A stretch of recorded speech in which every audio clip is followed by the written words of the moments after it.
Yeah, so to be fair, I haven't uploaded the recordings from earlier, so if I'm ranting about police now, please, that wasn't actually true on this occasion, but police tomorrow, please. Forget the inference I was about to make for some reason. Let me just ponder that for a second. It's a problem, of course. This is why in employment law terms you've got to think about environments, because you have a brain like that. It's bouncing around trying to do the job, and if you've got interruption, of course that causes problems. So if you're doing sort of case management work and you're having a sensitive conversation with somebody in distress, if you're in an open plan office and there's loads of morons screeching, well, you can't really do that, can you? So they had a problem in terms of just the basic tools to do the job, but because the people in charge were spivs, of course that was not even a consideration. So burning out the neurons of your staff is of course of no consequence to these little crooks, but in employment law terms we'll smash them to bits. But anyway, that's I forget what I was thinking. Oh damn. Right, yes, it was young, wasn't it? So the key for the witness statement then is young in integration. So the bomb in Birmingham is getting young into the managing director's brain. So it didn't even matter because Cully's had it, so we know that went through. So her brain could be the target site, even if we whiffed and the shot missed the managing director. So the reason that's a bomb is because it's like Luke Skywalker. So Skywalker is of course an archetype. As soon as you say his name, most people on Earth know who that is, because the moving image of his archetype is playing through their minds. So if you conjure up the Death Star run and the bomb going into the hole, well, if you think to a clever auditor, we're giving you that in terms of legal terms, but nobody really cares what the auditors think. It's what we do, but what we really care is what the philosophers think.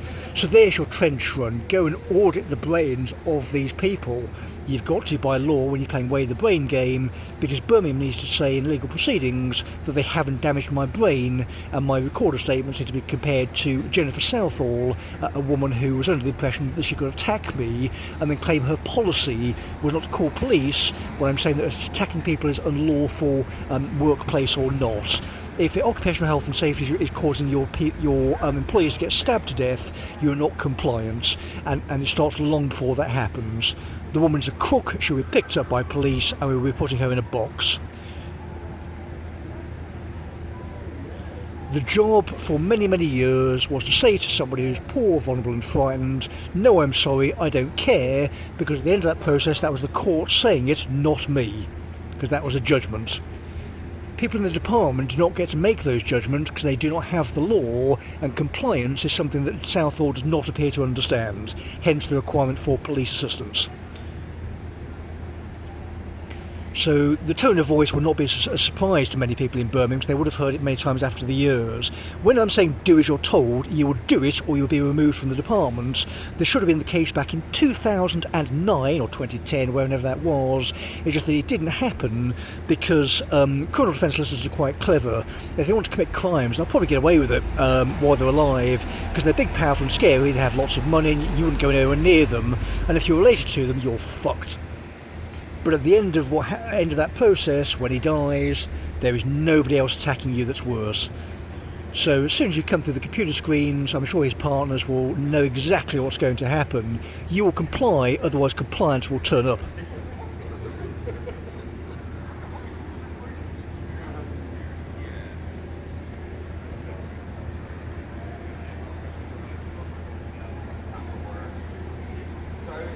The family in private conversations was quite explicit about the corruption of the local authority, but because of the way the pre-digitisation life went, there was not much the old man can do about it. He didn't have the skills, didn't have the knowledge. As he said before he turned into a pile of ash, you're not me.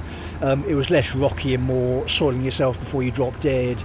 But given that now my brain is unencumbered and I'm the size of a tank, at some point, someone within the British criminal justice system will say, hello sir, would you like a cup of tea? And that person will be actually proactive in terms of coming to my home, as people in the British legal system used to do when you had a client or respective client who A, was worth money to the grubbiest wagon chaser possible, but given that the people surrounding Birmingham are quite aware that if you're angry, you're not really interested in money because you were biologically set up that way, you're interested in finding criminals and putting them into boxes or killing them. or removing them from the country, or whatever horrible punishment awaits them, that I'm entirely happy to mete out once the court has adjudicated that's the case, because that's what we've always done. So when you're sort of working out, or the managing director is working out that the whole young in integration game and her career goes up in smoke, she can get off her backside, cease with the porcine grunting, and pick up a telephone along with a credible solicitor and police, so we can discuss various matters that amount to criminal liability in a British polis.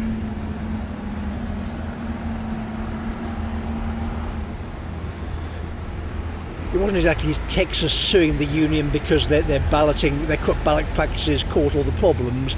Maybe that's something Vance can revisit, I don't know, after all this time. But the British constitutional system is more straightforward. We've just got an influx of people who were invited in by Chris Naylor and John Cotton, and they've destroyed our governance system. They can go to the Supreme Court whether they like it or not, obviously at some point fairly quickly, and obviously that'll blow that up effectively. We can destroy Blairism. I'm sure that'll work out the end of inferences. I'm sure the Spider Brooch woman won't be corrupt. Again, we can carry on the run through sentences until they pull the Hegelian face, but since we've got that into the clinical record, the recording and the clinical literature, that concept can be sent to Leslie Elliott Boyce's woman, and she can do the psychotherapeutic past. In terms of, you want to be the anti-Hegel, you can blast nonsense through the clinical literature with every breath, really, can't you, when you think about it? Yeah.